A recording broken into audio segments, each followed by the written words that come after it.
வணக்கம். இது நம்ம அம்மம்மா வீடு. இன்னைக்கு நம்ம பார்க்க போகிறது மாமோஸ். எப்படி பண்ணலாங்கிறத பார்க்கலாம் வாங்க. Please do subscribe and click the notification bell for more yummy recipes from அம்மம்மா வீடு. அவுட்டர் ஷீட் ரெடி பண்ண போகிறோம். அதுக்கு மைதா மாவு 1.5 கப்,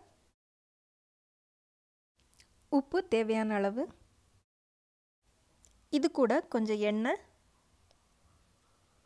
இதெல்லாம் சேர்த்து நல்லா மிக்ஸ் பண்ணிக்கலாம். இப்போ இது கூட நான் கொஞ்சம் கொஞ்சமாக வெண்ணெய் ஊற்றி நல்லா பிசைஞ்சிக்க போகிறேன்.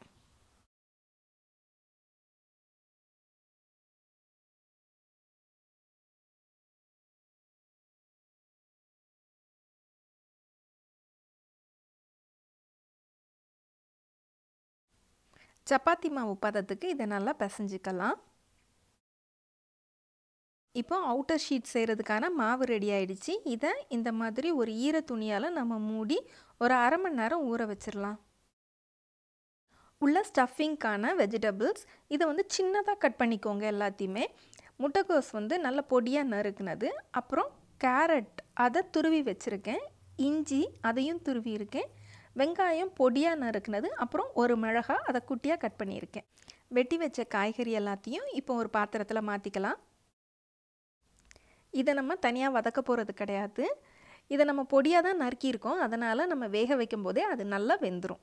நம்ம கடையில் வாங்கி சாப்பிடும்போது மோமோஸில் அந்த முட்டைக்கோஸ் முழுசாக வெந்திருக்காது, முக்கால் பதத்தில் தான் வெந்திருக்கும். அதே டேஸ்ட் உங்களுக்கு இன்றைக்கி இங்கே கிடைக்கும்.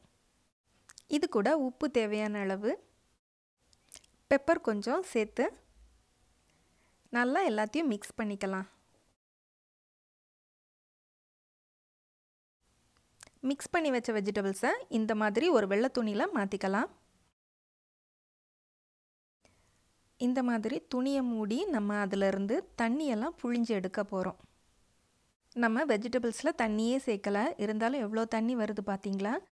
இந்த மாதிரி தண்ணி எடுக்காமல் நம்ம உள்ளே வச்சோம் அப்படின்னா நம்ம வேக வைக்கும்போது தண்ணி இன்னும் கொஞ்சம் வெஜிடபிள்ஸ்லேருந்து வரும். மாமோஸ் ஒரு மாதிரி சொதன்னு ஆயிரும். நீங்கள் மாமோஸ் கடையில் சாப்பிடும்போது நோட் பண்ணியிருக்கீங்களா? அந்த வெஜிடபிள்ஸ்லாம் முழுசாக வெந்திருக்காது, ஒரு முக்கால் பதத்தில் வெந்து அது சாப்பிடும்போதே கொஞ்சம் ஒரு மாதிரி க்ரன்ச்சியாக இருக்கும். அந்த டேஸ்ட்டுக்கான சீக்ரெட் இதுதான். தண்ணியெல்லாம் புழிஞ்சாச்சு. இதை இப்போ நம்ம பாத்திரத்தில் மாற்றிடலாம். காயில் இருக்க தண்ணியெல்லாம் போய் நல்லா உதிரியாக இருக்குது. இந்த டைம் கொஞ்சம் டேஸ்ட் பார்த்துக்கோங்க, காயில் உப்பு இருக்கான்னு, இல்லைன்னா கொஞ்சம் சேர்த்துக்கோங்க. இது கூட கொஞ்சம் எண்ணெய் சேர்த்து நல்லா மிக்ஸ் பண்ணிக்கலாம். இப்போது நம்மளோட வெஜிடபிள் ஸ்டஃப் ரெடி. நம்ம இனிமேல் மோமோஸ்க்கான அவுட்டர் ஷீட் ரெடி பண்ணிடலாம். மாவை இந்த மாதிரி குட்டி குட்டி உருண்டையாக எடுத்துக்கலாம்.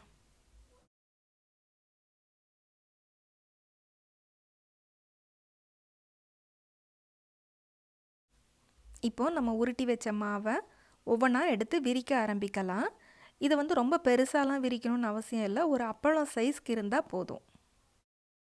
விரித்த மாவில் ஒரு ஸ்பூன் நம்ம வெஜிடபிள் ரெடி பண்ணதை எடுத்து ஸ்டஃப் பண்ணலாம். இப்போ இதை நம்ம சீல் பண்ண போகிறோம். ரொம்ப ஈஸியான மெத்தட் தான்.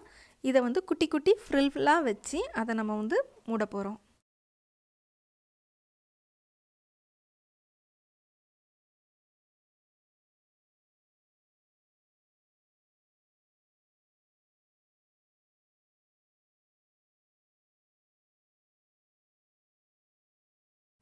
இந்த மாதிரி ஒரு சைடு ஃபுல்லாக ஃப்ரில் வச்சதுக்கப்புறம் அடுத்த சைடை எடுத்து அதோட சேர்த்து ஒட்டிக்கலாம். இனிமே இதை வேக வைக்க வேண்டியது தான் பாக்கி.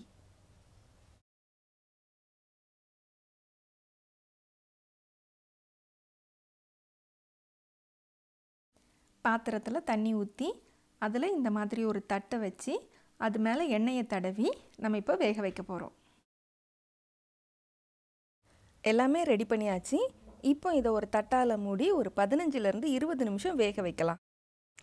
20 நிமிஷத்துக்கு அப்புறம் நம்மளோட மோமோஸ் ரெடி.